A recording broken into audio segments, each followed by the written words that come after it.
Hi everyone, this is Mrs. D'Amico. Did you know that April is Poetry Month?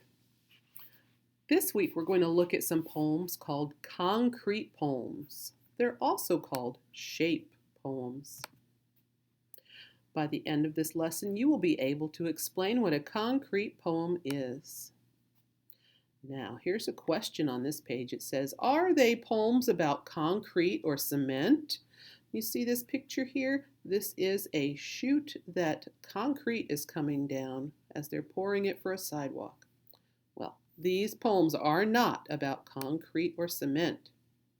A concrete poem is a poem that takes the shape of what the poem is about. Take a look at this poem over here. It is about a giraffe. It says, tree tall giraffe, up to his neck in brown and yellow patchwork quilts, turns tail and hobbles away on wooden stilts. Do you see how the words of this poem made up the picture? It looks just like a giraffe. So concrete poems can be about any subject, and they don't need to rhyme like most poems do. Here are some concrete poems we're going to look at. Isn't that a beautiful poem? It looks like the sun setting at the beach. The sun lays down its tired head, sinking slowly into bed. Light goes out, stars go on, moon keeps watch until the dawn. So they wrote that poem to look like the sunset.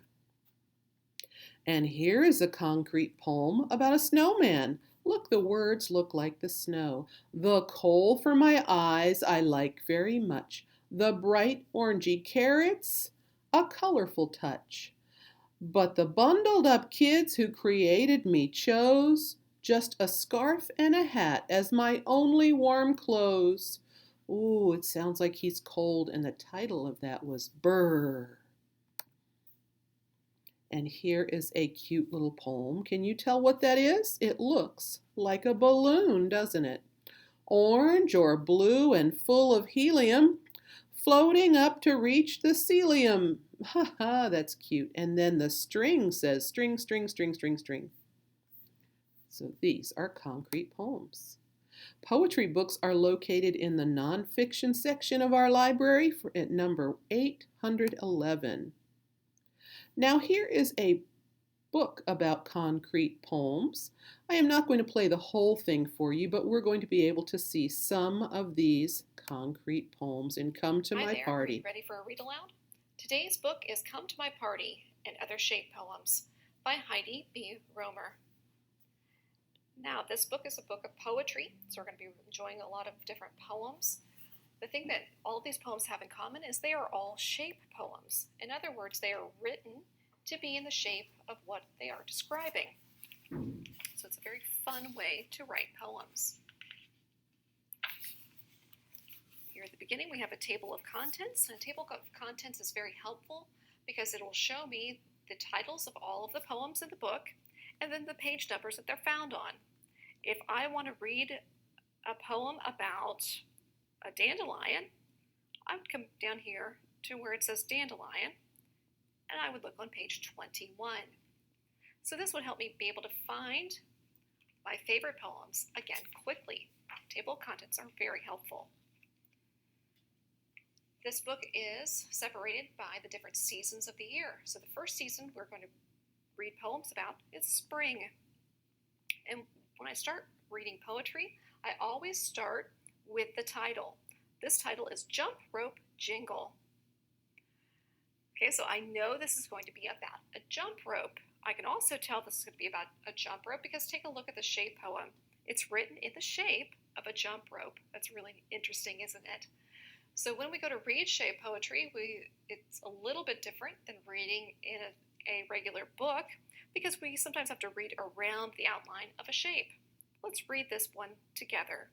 She jumps barefoot. I wear socks. Spring's the new kid on the block. Lock her up and toss the key. Springtime, say you'll stay with me. So not only do we have lots of descriptive words, but we also have a lot of rhyme in these poems. So also be listening for words that sound the same at the end of the words. This one's called Dainty Lady. And you You can see, again, the words are written around the edges of this ladybug. Every day, Miss Ladybug wears her very best. Doesn't she look dandy in her polka-dotted dress? It's kind of fun to think about, isn't it, that a ladybug is wearing a polka-dotted dress. Let's take a look at this poem over here, and the title is It's Raining. And take a look at these words. They're written in the form of rain. They kind of look like rain falling from the sky. And then down here, these words are in the shape of an umbrella. Let's read this poem. It's raining. Pitter patter, plip plop, rain falls from the sky. I open my umbrella up and I stay dry.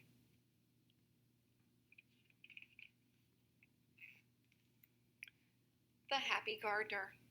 I take my little rake and my ho, ho, ho, and break up clods of dirt in each row, row, row.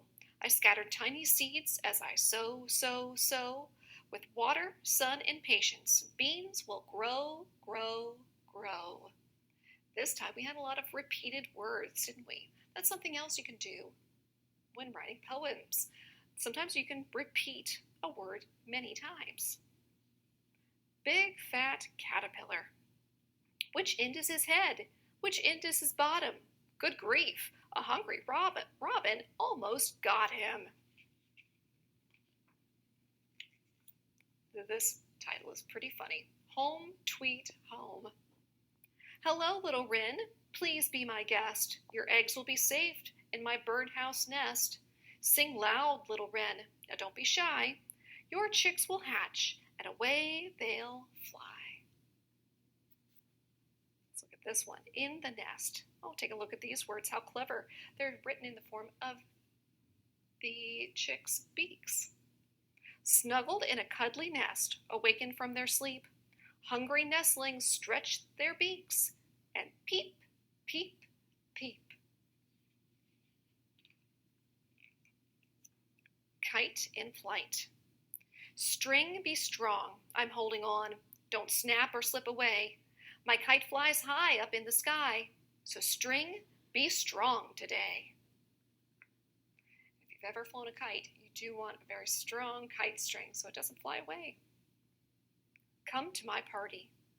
Birthday party. Funny caps, games and gifts, bows and wraps. Birthday cake, fancy dishes, blow the candles, happy wishes. Now we're going to read poems about summer. Beach buddies. Take a look at these words. They're written like the waves of the ocean, aren't they? By the splishy, splashy ocean where we wiggly, giggly play, we build dandy, sandy castles till they're wishy-washed away.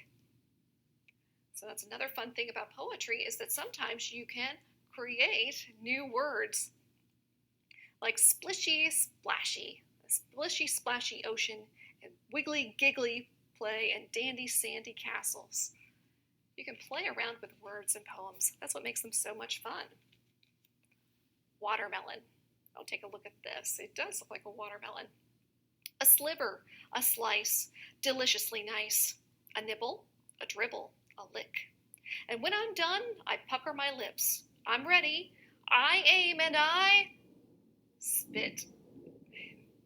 And the word spit looks like a watermelon seed, doesn't it? Celebrate.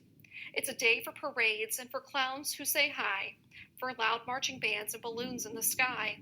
It's a flag-waving day. Here's a flag just for you.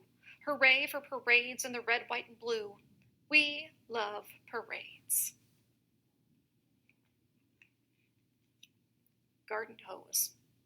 Garden hose dozes like a lazy snake. When I turn on the faucet, what a hissing it makes. It's a good comparison, isn't it? Comparing the garden hose to a snake. Let's look at this one, dandelion. Take a look at the way the words are printed on the page. They do look like dandelions, don't they? Summer snowflake made of fluff. I pluck a wisp and gently puff.